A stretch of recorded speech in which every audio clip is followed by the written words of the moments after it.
Welcome to The Know, I'm Mica. And I'm Gus. The major releases of 2017 are all behind us at this point, and all in all, it was a pretty spectacular year of gaming, with a couple of generation's greatest contenders in the mix across a variety of genres. And if you're thinking we're going to stop and reflect on all those games right now, no. Nah. We're gamers, and all that matters is what we're going to play next. Now that the Game Awards and PSX 2017 are both behind us, the landscape of announced games and when we'll be playing them is finally a little bit less murky. So we thought we'll give you a quick rundown about just every single major release in 2018. And don't worry, we'll do all the recap stuff a bit later as the year comes to a close, but right now let's look ahead, because 2018 is seriously looking pretty stacked. Yeah. Especially the first half of it. Yeah, the Q1 and Q2 titles are kinda crazy, although we have many doubts about how many of those ones listed are actually going to land in the first half of the year. But, more on that in a second. So let's start with the dates we know about between January and March. The year starts off fairly big in January with a number of high-profile Japanese-developed releases. First up, we've got JRPGs like Ni no Kuni 2, Revenant Kingdom, the follow-up to the super charming Ni no Kuni, complete with overhauled battle mechanics. There's also Lost Sphere, the second outing from Tokyo RPG Factory, who also developed I Am Setsuna. And if you love fighting games, you'll also be able to throw down with a variety of spiky-haired characters in Dragon Ball FighterZ and City of Final Fantasy NT. Plus, Monster Hunter World drops on PS4 and the Xbox One. February opens things up a bit more with a couple of huge remakes. Both Shadow of Colossus and Secret of Mana remakes are dropping in the first half of the month. Those titles join up with the likes of Civilization 6 expansion, Rise and Fall. There's also Dynasty Warriors 9, Kingdom Come Deliverance, and Metal Gear Survive hitting throughout the rest of that month. And that brings us to March, where we've got a few long-awaited games coming. Two of the bigger ones are Sea of Thieves, which is finally, after years of waiting and teasing from Microsoft.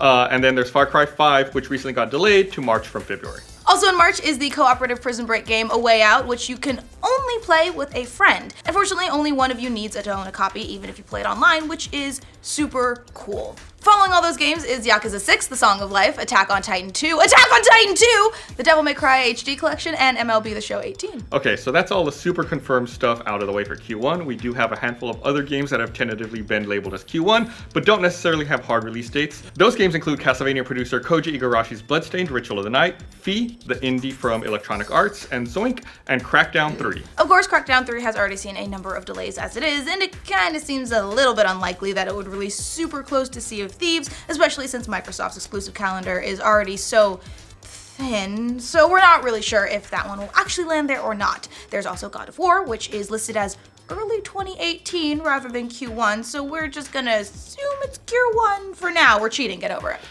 So that's just the first 3 months of 2018. As for the next 3 months, which make up April through June, we've got a few not so big titles confirmed for the first half of the year. Like the game nobody's waiting for at all, Red Dead Redemption 2. Maybe you heard of that one. Nah. Insomniac's amazing looking Spider-Man, Quantic Dream's Detroit Become Human, the Nintendo Switch Kirby title, Kirby Star Allies, and System Shock. Just a little bit, a few nobodies there, Yeah. Who cares? There's also Onrush, The Crew 2, and Dragon Quest Builders 2, but seriously, the other games coming out in that window are kinda nuts. Did you hear Kirby?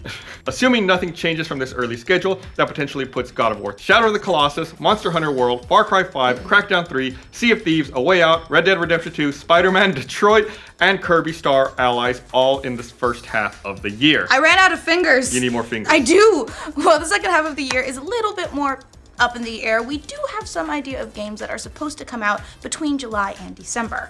There are a handful of games that have been slotted for Q3 and Q4, like the already a little contentious Mega Man 11, Ubisoft's pirate game Skull and Bones, and the RTS filled with dinosaurs, Jurassic World Evolution. And we might see a Call of Duty game too, if I was a betting man. There are also a couple of other titles in that time slot that seem a little more, let's say, in doubt.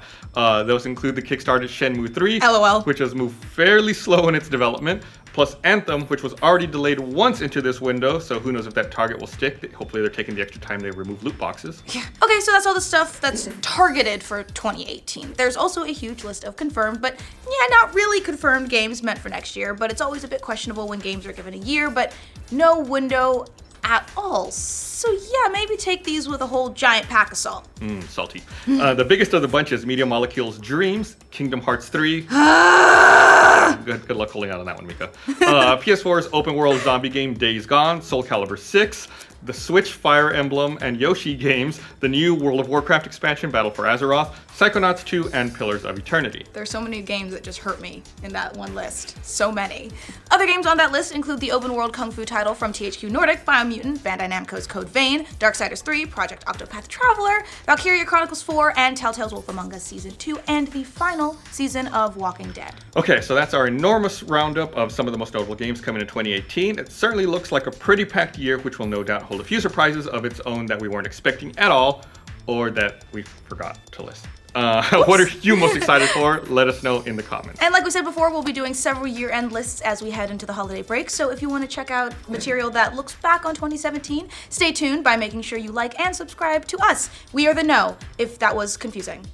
Now, we've already begun with EA Originals. So please welcome to our stage Klaus Lyngeled from Zoink Games in Gothenburg. He is here to take you into the beautiful world of our first EA Originals game called Fear. Called what? Called what? Fia?